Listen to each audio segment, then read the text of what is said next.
guys, I felt like making a video today. I have had a lot going on and I just suddenly was doing some crafts and just felt a total calmness wash over me, so thought I might as well make a video. From the title of this, friendships, quality not quantity, I just kind of wanted to do a little video about friendship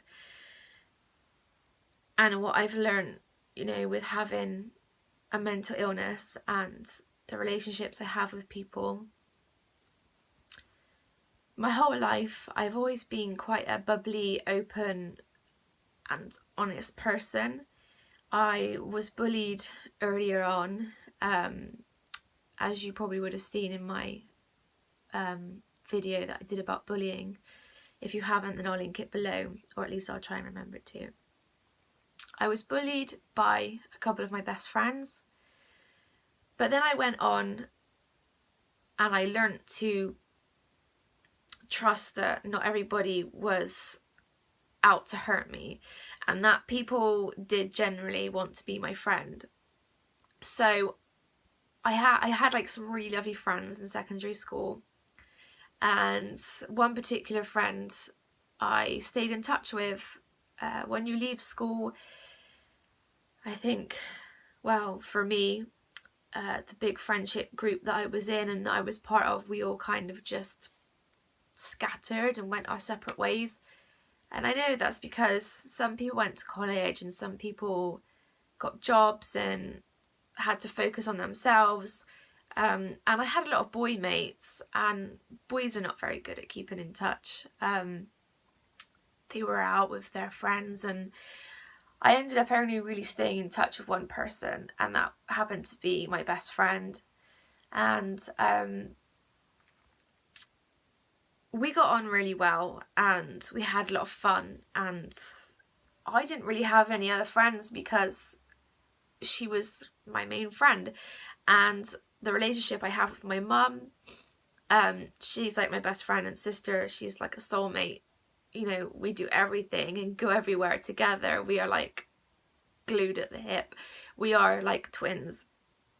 So I had both of them in my life, and I didn't really like feel the need to go and get other friends. And then obviously times got quite hard. I was going through a lot. I was experiencing psychotic symptoms, and that was when my life began to change. I had a diagnosis of bipolar disorder, and when I told my friend, I don't think she really knew what it was, but she was still understanding and she was supportive. And I went for a long time where I was anti-meds, and then when I did decide to go on medication, she was there, she understood, she didn't judge me, and I thank her for that. But then over the years, my symptoms just got worse and life got more crazy, and I don't know, I was learning about myself, and I was learning about myself having an illness, and it was hard for everybody. It was hard for my family the most because they were around me all the time. It was hard for my husband. You know, when you're going through so much shit and they don't have the answers. They want to give you the answers and they don't have it, and it's very hard all round. But my friend, you know, we had a falling out, and she just didn't really understand what I was going through at all. And I sort of asked her, you know, if she would just kind of do a little bit of research and go online and, you know, just perhaps Google bipolar and just kind of educate herself a little bit. And her reply was that she didn't have time. So we fell out, and there was like a huge hole for a long time. And then I decided, after months and months of not seeing her and hearing from her, I decided I was going to get back in touch and, you know, try and, you know, heal the wounds and become friends with her again. That's what we did. But unfortunately, she still didn't really understand, and it was really difficult the second time around, because I felt like this was the last chance. She wanted me to be there for her in a way I couldn't be, and, you know, she wanted to see me, and quite often the time I didn't want to see anybody. I just wanted to isolate myself. And, you know, if you're a bipolar sufferer, that when you're low, you don't want to see the world, you don't want to have conversations with people necessarily. You don't want to go out and put a smile on your face when you really don't want to do that. You just want to stay at home, you want to stay in bed, you want to be lazy, you don't want to deal with society and deal with people and socialize. It's not your interest to do that when you're low. So, and I was low a lot of the time, and I think things just, you know, got to a head, and it was like, I can't be the friend you want me to be, and you can't be the friend I want you to be. And so we just went our separate ways again, and that's happened. But this time I'm not sad, because since I like cleansed myself from her, because it was becoming a toxic friendship, since we are no longer friends, I have met several people almost immediately who are, a couple of them have bipolar themselves, a couple of them don't, and the ones that don't, I'm kind of trying to teach them, and they're trying to learn from me, because sometimes it's a little bit like they don't know how to take me, and yeah, that's like a little difficult. But there's people that, the other two that do have bipolar, I click with really well. And what I love about knowing people or being friends with people that have mental health problems is that they 100% understand. So if you don't speak to them for months and then you send them a message, they don't judge you for not speaking to them for that amount of time. If I have anxiety about meeting a particular person, that person will wait for me to meet up with them in my own time and not force it. And I guess what I'm trying to make this video about is that it doesn't matter how many friends you have. What matters is the quality of friends you have, the people that are there for you throughout all your shit. Like, and bipolar shit is not pretty. You know, we go through a hell of a lot, we suffer a lot, and it can put a huge strain on our relationships with not just friends, but with family members and, you know, loved ones, husbands, wives, children. Like, it can put such a strain on all of those relationships. But if you have a friend that is going through the same thing as you, I think when that happens, when you become friends with somebody, you know, like in my situation, if I become friends with somebody who has bipolar, something magical happens. And I can't quite explain it, but we all kind of just have each other's backs. It's special. It's a really special connection. And I'm in a low place at the moment, and I really do feel like having bipolar was never a curse, that it's a blessing. I'm getting emotional.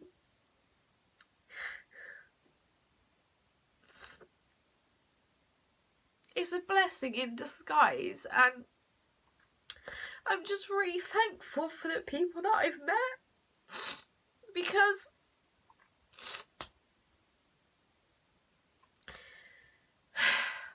I really feel like without them I wouldn't be here, or I would be in a lot more of a lonelier situation. Because when I feel so low, I think of them and what they're going through, and I can sympathise for them, and it kind of almost takes my worries away, because I'm thinking about them, even though they're probably normally feeling the same way as I'm feeling. But I just feel like this was meant for a reason. I'm a great believer in everything happens for a reason, and I was dealt bipolar to share my story and be a voice, and to help other people not feel alone, and two, to make me a very strong person, to make me a very hopeful person, a person that won't just give up, a person that will try, and when I do something, I 100% put my heart into it. And bipolar is constantly teaching me so much. It has taught me so much already about myself, but it's also teaching me so much about life, and how my life is different to other people's that don't have it, and I see life in such a different kind of way, and I go through life in a different kind of way, and I just think, I know it's really shit sometimes, but I almost kind of like see the magic in it as well, because if I'm a really creative person, and they say that people with bipolar are normally really creative and artistic, and I am really creative, and I enjoy creating things. I love painting, I love making jewellery, so many things, and I'm just really grateful for the friends that I've got, and I know some of them are not in the same country, but I'm 100% certain that we will meet up, and I see the mental health community building so much, and it really warms my heart and pleases me, because we're all here for each other, and that is way more important than any doctors or, you know, any medication. What's the most important is having each other for support, understanding one another, being able to just be open, and for them not to judge us, you know what I mean? Like, it's really hard to speak right now, but just be careful of, you know, friends and a friendship. It's hard to have friendships when you have bipolar, and that is how it is. It is hard.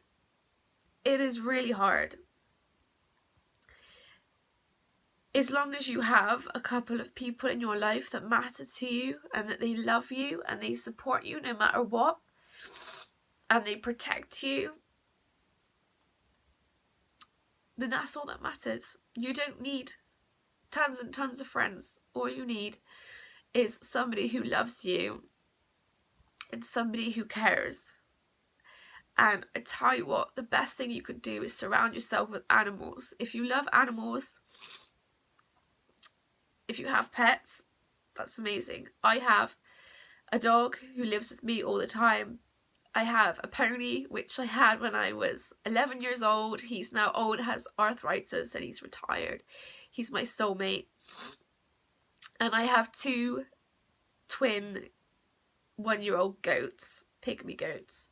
And they are all the light of my life. They keep me going. They keep me strong. They get me out of the house. They give me love like no other. And I'm hoping soon to get a tortoise. Yeah, I'm hoping to get a tortoise soon. I'm trying to like make room in my tiny house for one. So that'll be another pet. If you don't have pets, and go to places like maybe zoos, I don't know, it depends what your zoo is like, or like, I don't know what you call them, like national parks or something. I don't know, like we have in England, we have Longley, which is like a big safari place, and it's beautiful there. Or go to like sanctuaries. I'm hoping to go and visit a donkey sanctuary soon. It's not too far away. Go to a cats and dogs home, like go and offer to go and cuddle them, see them. The love that you get from an animal is honestly like no other, and it will make you forget all your problems and make you feel so happy inside. That's what my animals do for me, and I think that's what keeps me afloat when I feel so crap right now. I will go to my field later on and I'll go and see my pony, and I'll go see my goats, and they just make me happy, and without me even realising, I'm laughing, I'm smiling. Even if I come home and then I'm like depressed again, it doesn't matter, because I have had that like half an hour to an hour there with them where I'm actually happy and I'm not thinking about anything. And that is just something that happens naturally. It just automatically happens. So yeah, friendships with animals, they will always forgive you, they will always love you, they will always support you no matter what. So you can have as many animal friends as you like, but with people, just be careful, because I have learned I've had to protect myself as well.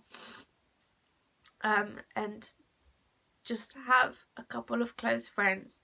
That's all you need to get you by in life. And if you ever feel crap and you want to talk, then please go and follow me on Instagram, go and follow me on my Facebook page, message me, let's have a conversation, let's chat.